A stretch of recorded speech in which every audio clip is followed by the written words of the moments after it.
17, 18 సంవత్సరాల వయసు వస్తేనే అసలు తల్లిదండ్రులు ఖాతరు చేయడం లేదు. 16, 17 ఎక్కడండి బాబు. మొన్న ఒకటి మీరు చూశారు ఏమంటే కౌన్ బనేగా కరోడ్పతి అమితాబ్ బచ్చన్తో పాటు ఒక పిల్లోడు కూర్చొని ఆ హాట్ సీట్లో ఆన్సర్ చేశాడు. బహుశా చూసే ఉండొచ్చు తెలిసిన పిల్లలు. వాడు యాక్చువల్ చూడండి ఎలా ఉందంటే చాలా ఎక్స్ట్రీమ్గా. అంటే నాకు నాకు ఏంటి ఆ వయసును బట్టి గౌరవం. ఏమంటే అతను చాలా సీనియర్ కదా, వయసులో ఎంత పెద్దవాడు కదండి. ఆయన అమితాబ్ బచ్చన్ తెలియని వ్యక్తి కాదు కదా. వాడు ఎంత బుడ్డోడండి. వాడు 12 అంతే 12, 13 సంవత్సరాలు 5th, 6th స్టాండర్డ్ అనుకుంటాను. మాట్లాడుతున్నప్పుడు వాడు మాట్లాడుతున్న మాటలు, వాడు బాడీ లాంగ్వేజ్, వాడు యాటిట్యూడ్ అంతా చూసిన తర్వాత దాని మీద అదొక పెద్ద వైరల్ అయిపోయింది. దాని మీద చాలా పెద్ద పెద్ద వాళ్ళంతా కూడా మాట్లాడడం ప్రారంభించారు, ఎస్పెషల్లీ సైకాలజిస్టులు.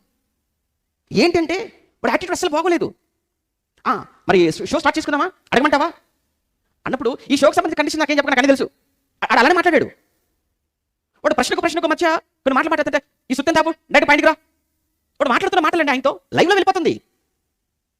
ఇప్పుడు ఆప్షన్స్ క్వశ్చన్ అడిగాడు, నీకు ఆన్సర్ తెలుసు. ఆప్షన్స్ ఏమన్నాడు, నాకు నో ఆప్షన్స్, డైరెక్ట్ ఆన్సర్ కొట్టే అంటున్నాడు అంతే. అంటే వాడు ఓవర్ కాన్ఫిడెన్స్ అనమాట, అతి విశ్వాసం. చూసిన తర్వాత ఈరోజు పిల్లలు ఎలా ఉన్నారో అర్థమైపోయింది.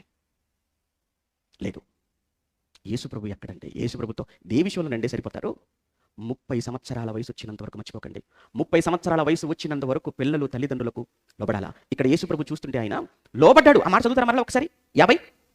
51వ వచనంలో అంతటా ఆయన వారితో కూడా బయలుదేరిన నజరేతునకు వచ్చి వారికి లోబడి ఉండెను.